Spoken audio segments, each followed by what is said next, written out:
Hey guys, so with all these Vault 7 disclosures, I wanted to make a video to warn you or give you an overview about what else is coming. Because they just said 1%, right? 1% of Vault 7 has dropped. And already we have the corporate media, like CNN, right? They're going alleged leaks and supposed and calling for an investigation on this stuff. So corporate media is trying to brush it under the rug. In the alternative media circles, they're like, damn, this is the biggest leak we've ever seen. So they're all going off about it and going crazy, which is cool, which is great because they're opening people up to this issue. But we've only seen this much. And honestly, it's just like some hacking things. I mean, they could be watching me through this camera. Cool, great. I remember having the duct tape over my computer like 5 years ago when I first learned about all this stuff and I was super paranoid. But, and, you know, we found they could take control of cars and probably drove a journalist into a tree. R.I.P. Michael Hastings. But not that big of stuff, right? So I wanted to give you 5 projects that are probably going to be coming within weeks, if not months, that we will be learning about. So first is Project Paperclip.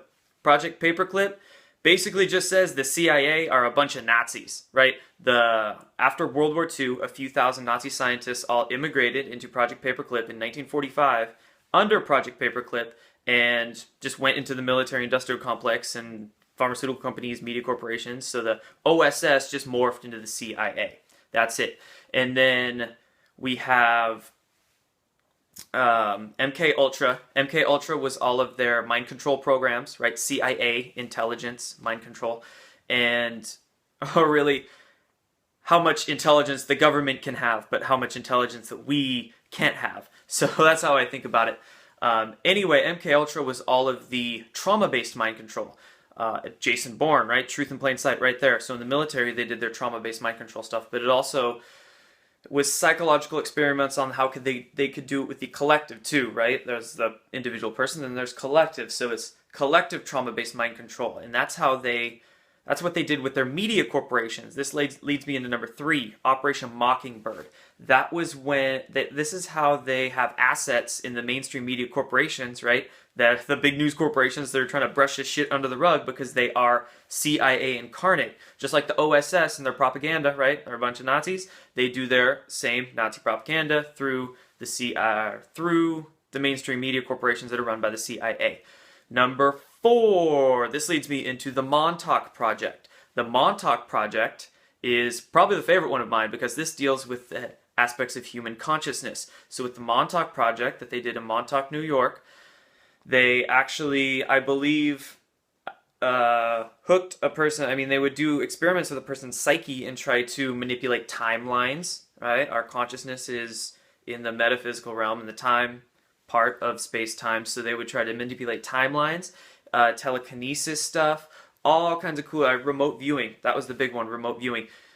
And very interesting part, when they were doing these Montauk experiments back in like the 70s and 80s, I believe, when they got to 2012, right at that time with all the remote viewing stuff, and this, so they would like project the remote viewing onto like, I don't know if it was a screen or something, but quite literally they would project visions of the person's consciousness. When they got to 2012, couldn't see anything.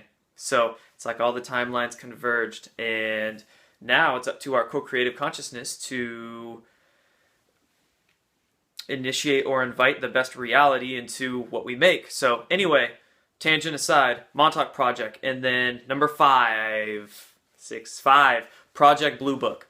This one dealt with all the UFOs, but more specifically in regards to intelligence, how they could mind control us to believe specific narratives about UFOs. And this involved getting people to believe that every UFO in the sky they would see they were all UFOs, right? None of them would be man-made. So it was the official position of the government, crafted by the CIA, to say, oh, UFO, don't speak about it, don't say anything, right? Don't even give the people with their itty-bitty perspectives the idea that it could be anything man-made, right? People with itty-bitty perspectives, they wouldn't even guess, they wouldn't even think about it. I didn't even think about a secret space program until like a couple years ago maybe, and I'm like, oh my god, that makes so much sense with all the money missing and all the technology and yada yada yada. So there's that. And then in regards to Project Blue Book, how they can craft everybody's psyche to view aliens in a negative light, right? Because if that all aliens were bad, you would never even want to think about the issue. You would never even want to give time to pondering what could be, because you would just have this deep-seated fear, so you would never even begin to think about it. Okay? So there are many different ways. I mean, just think of all the movies you have ever watched on aliens. Independence Day, aliens, they freaking eat your brains and grow babies inside, right? Mars Attacks, even the comedic stuff is aliens coming here trying to kill you. So every alien movie that's really ever been made has all been in a negative light. And like me when I was young, dude, deathly afraid of signs. I thought I was gonna die every time I watched that movie. And just a couple aliens ended up, it was nothing. It was like nothing in that movie scary, but I was so like deeply ingrained with fear by it. And it's so interesting now, the switch that's happened. But anyway, so those are 5 projects that I wanted to tell you about that are coming with Vault 7. They will be coming quick, so they're very important to brush yourself up on. And just the basics. I mean, do a quick Google search on any of those 5 names, and don't look at anything that's basically AMP certified by the Associated Press people or Google or any mainstream media, obviously. So those 5 projects, check them out. Thank you guys for supporting, all your kind words, and take care.